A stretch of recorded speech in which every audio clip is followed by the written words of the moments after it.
Salut les abonnés, j'espère que vous allez bien. Aujourd'hui, je continue de vous lire la Bible et nous sommes à l'Exode, au chapitre 36. Beth-Salil, Oholiab et tous les artisans en qui l'Éternel a mis de l'habileté et de l'intelligence pour savoir faire ses travaux réaliseront les objets destinés au service du sanctuaire, en se conformant à tous les commandements de l'Éternel. Moïse appela Beth-Salil, Oholiab et tous les artisans dans l'esprit desquels l'Éternel avait mis de l'habileté, tous ceux dont le cœur était disposé à s'appliquer à ce travail pour le réaliser.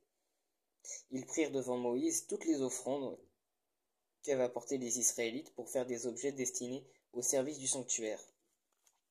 Chaque matin, on apporta encore à Moïse des offrandes volontaires. Alors tous les hommes habiles qui réalisaient tous les travaux du sanctuaire quittèrent chacun l'ouvrage auquel ils étaient occupés, et vinrent à dire à Moïse: Le peuple apporte beaucoup plus qu'il ne faut pour réaliser le travail que l'Éternel a ordonné de faire. Moïse fit cette proclamation dans le camp: Que personne, homme ou femme, ne prépare plus d'offrandes pour le sanctuaire. On empêcha ainsi le peuple d'en apporter. Les objets préparés suffisaient pour tous les travaux à réaliser, et il en avait même trop. Les couvertures.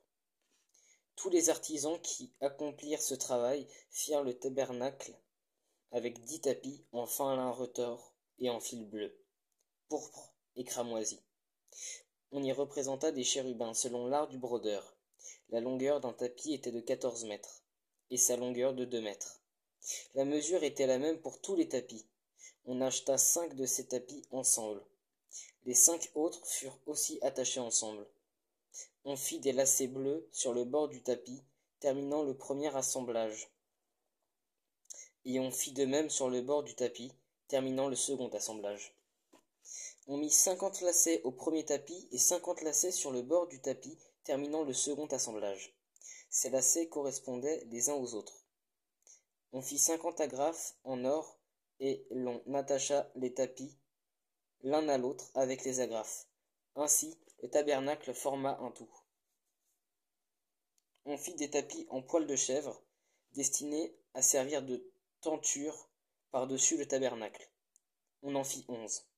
La longueur d'un tapis était de 15 mètres et sa largeur de 2 mètres. La mesure était la même pour les 11 tapis. On attacha 5 de ces tapis, puis 6, puis les 6 autres à part. On mit 50 lacets sur le bord du tapis, terminant un assemblage de 50 lacets sur le bord du tapis du second assemblage. On fit 50 agrafes en bronze pour assembler la tenture afin qu'elle forme un tout. On fit pour la tenture une couverture de peau de bélier teinte en rouge et une couverture de peau de dauphin qui devait être mise par-dessus. Les planches et leurs bases. On fit les planches pour le tabernacle. Elles étaient en bois d'acacia et placées debout. La longueur d'une planche était de 5 mètres et sa largeur de 75 centimètres. Il y avait pour chaque planche 2 tenons parallèles. On fit de même pour toutes les planches du tabernacle. On fit 20 planches pour le côté sud du tabernacle. On fit 40 bases en argent à placer sous les 20 planches, 2 bases sous chaque planche correspondant à ces 2 tenons. On fit 20 planches pour le deuxième côté du tabernacle, le côté nord, ainsi que leurs 40 bases en argent, 2 bases sous chaque planche.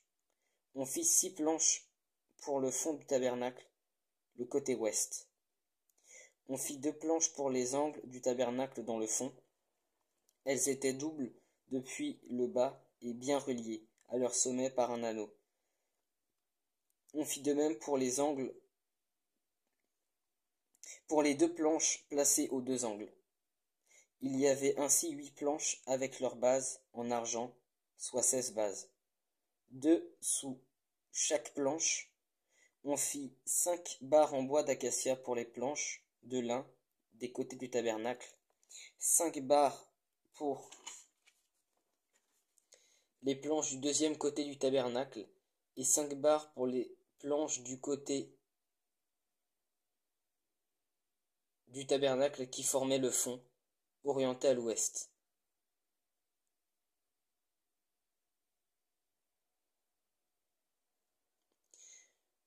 On fit la barre du milieu pour traverser les planches d'une extrémité à l'autre. On couvrit les planches d'or. On fit leur anneau destiné à recevoir les barres en or, et l'on couvrit les barres d'or. Les 2 voiles. On fit le voile en fil bleu, pourpre et cramoisi, en fin lin retors. On le fit selon l'art du brodeur, et on y représenta des chérubins. On fit pour lui 4 colonnes en acacia, et on les couvrit d'or. Elles avaient des crochets en or, et l'on fondit pour elles 4 bases en argent. On fit pour l'entrée de la tente un rideau en fil bleu, pourpre et cramoisi, en fin lin retors. C'était un ouvrage de broderie. On fit ces 5 colonnes et leurs crochets, et l'on couvrit d'or leurs chapiteaux et leurs tringles. Leurs 5 bases étaient en bronze.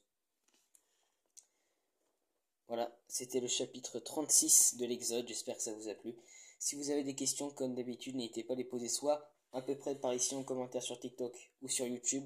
Si vous êtes actuellement sur TikTok, je vous demanderai tous d'aller sur mon YouTube, c'est le même nom de compte, toujours pour Jésus. Si vous avez des demandes de prière aussi, n'hésitez pas à les dire dans les commentaires ou en message privé, et soyez bénis.